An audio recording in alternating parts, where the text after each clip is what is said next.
Botvinnik, Fischer, Varna Olympiad 1962.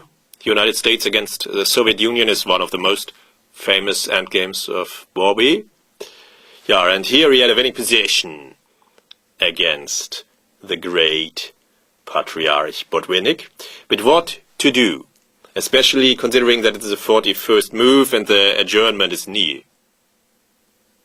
Here he made a big mistake. He should just keep the position, play on for some moves, and then seal something, and then see in the adjournment analysis how to proceed and how to break white set up in the best way. Botvinnik gives, for example, this line, and black must be winning with his towering knight on c5. While white's bishop is shooting in the air or biting into the wall of granite into on the king side. This must be winning in the long run. While exchanging the minor pieces is a major mistake, as rook endings have a very large drawish tendency. Here rook c7 is called for, I think. It's more active, more in the spirit of rook endings. Here Bobby gets another chance. a5 is called for, I think, as also given by Kasparov. As this can be met by rook b4, the pawn ending would be won for black, and now black's rook is more active. The queen side pawns have already won some tempi in races with good practical winning chances. While in the game, Bobby had a clear plan, but it seems to be too slow.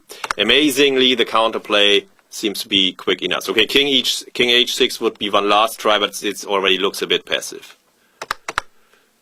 Yeah, rook c7, and after a4, the game was adjourned, and the Soviet team analyzed the whole night long, and Geller found a fantastic plan to draw, which worked out well, as we will see.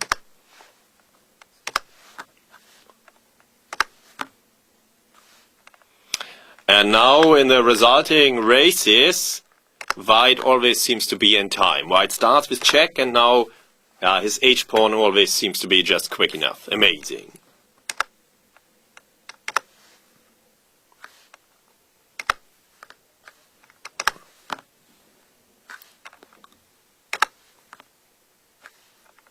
Yeah, taking the pawn is of course not possible, so king f3.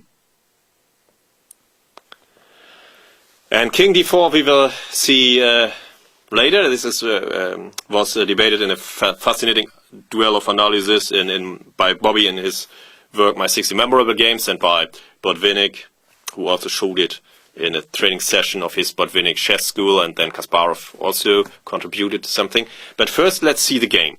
Why was b5 a mistake? What had Bobby missed?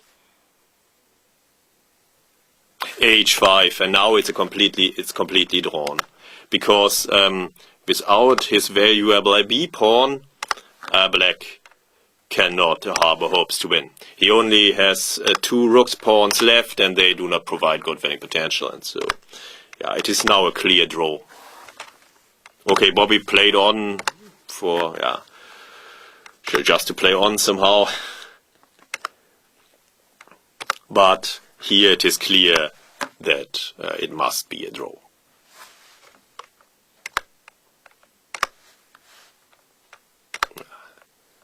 Now it is absolutely clear, and after some further moves, draw was agreed, and then Bobby left the tournament hall very disappointed. But the German analysis was, of course, one of the great strongholds of the Soviet team. And here they proved again why this was the case, and Geller's idea works. And Geller's idea even works in this variation. Bobby analyzed it very long in his excellent My 60 Memorable Games. And Botvinnik follows it. White's h-pawn is just quick enough.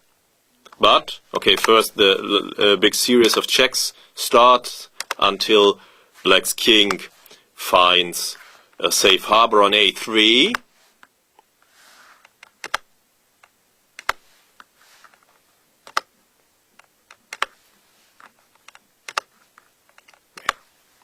Finally, the king has arrived, And now a fourth phase of the game results.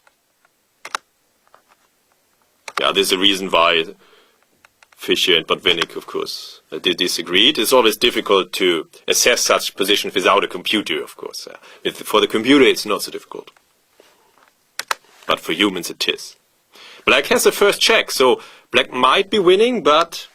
And then Bobby claimed that Black is winning, but his rook is misplaced now. There's no rook check. And yeah, Bobby claimed that Black is winning now, but Botvinnik found Queen f8 check and Queen c5, and it is a draw, and Botvinnik is right. And in a session of the Botvinnik chess school, the 13-year-old Garry Kasparov even found another way to draw with rook c4 in this fourth phase of the game. So it's really amazing how such chess games can fascinate world champions and coming world champions for so many years, and such a duel of analysis could be made. And finally here also the Soviet analysis won, and Geller's brilliant ideas saved an important half point for Botvinnik.